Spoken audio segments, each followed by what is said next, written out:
Poo poo doo doo. Sup Chuckle Nuts, Name be Sam here, and welcome to the Dunce Corner, where today, after a lot of careful thought and reflection, I've decided that maybe this gravity thing isn't so bad, and you may think I think this because, well, it's the glue that holds the universe together, but nope. Mario. Super Mario Galaxy, the one that everyone likes to point at and say, yeah, that's the one. Understandably so, this is one of the greatest games of all time and my personal favorite. Stop me if you've heard that one before.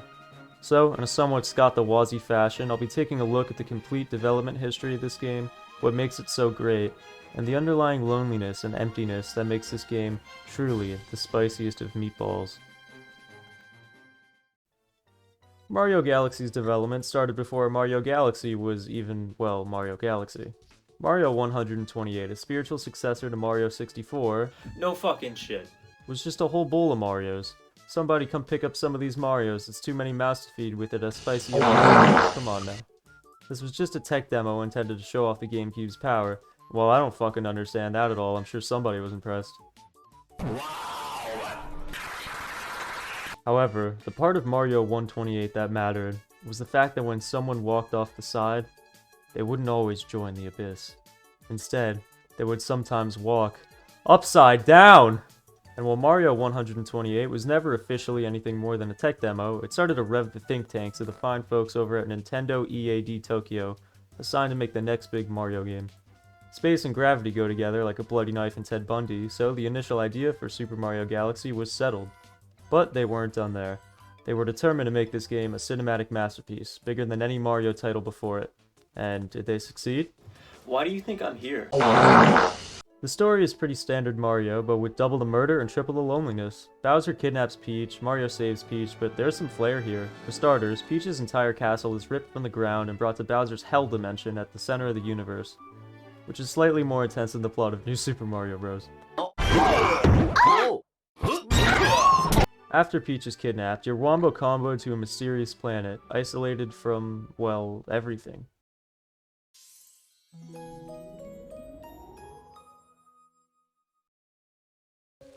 There's nothing but you, this planet, and the unending void below. It's lonely, and yet, it's the best opening in any game I've ever played.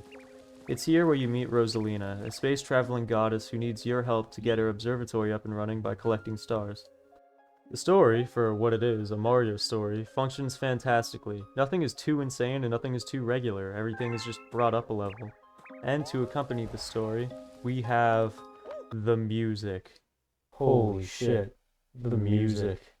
Mr. Mario elected to have an orchestrated score to increase the grandiose feeling of the game, and boy does it work. Tracks like Gusty Garden Galaxy and the Observatory theme are actual king shit, and tracks like Luma are comforting, yet somehow cold. Even just the file select music fills me with more awe than, looking at an eagle. Still, the score is incredible, and I highly recommend you at least listen to Gusty Garden Galaxy. It's so good that you'll poop. But none of this matters if the game is stinky. So, is it? Why do you think I'm here? As was previously mentioned, the main mechanic of this game is the use of gravity. Go ahead, walk over that ledge. You'll be fine, sometimes. Everything, from the story to the level design, revolves around this concept, and it makes the game stick out like a snapped limb. It can be a little hard to understand at first, because when I returned to this game after 6 years, it sure did feel a bit wonky. But it's super easy to get used to, and the game does a great job in making sure you understand these concepts. Speaking of level design, this game takes a much more linear approach to 3D Mario. In 64 and Sunshine, you have these huge, sprawling maps with more missions in each one, at the expense of there being less of them. In Galaxy, the maps are far more obstacle coursey, with fewer missions, but there are a lot more of them. This sounds bad, and for some people it is, but because of the sheer amount of new ideas and bullshit constantly being thrown at you in the Galaxy format, I think I prefer it more. Don't get me wrong, I love Odyssey like my little baby boy, but the variety and excitement of Galaxy's design is just perfect. But our favorite little red Mario man needs to move in these levels, and how does he control? Really good, actually. It's not as good as Odyssey's controls, but pulling moves like triple jumping and spin jumping still feels great and rewarding in Galaxy. The headlining move here is the spin attack, and I quite like it. It's fast, crunchy, and punchy, and it's also used in a platforming context to get more height. And yet, throughout all this jumping and killing and senseless murdering, there's this feeling. A feeling that maybe you're alone. Too alone. He did it! He said it! Mario Galaxy is a celebration of ideas, creativity, and all things Mario. The amount of incredible baloney this game cooks up is unparalleled, and there's this existential cherry to top it all off. This game is truly special, and as of right now, my favorite game of all time. 10 spaghetti meatballs out of 10. Because Super Mario Galaxy is all about gravity, I wonder if it'll be the first game to pass my patented NameBeSim gravity test.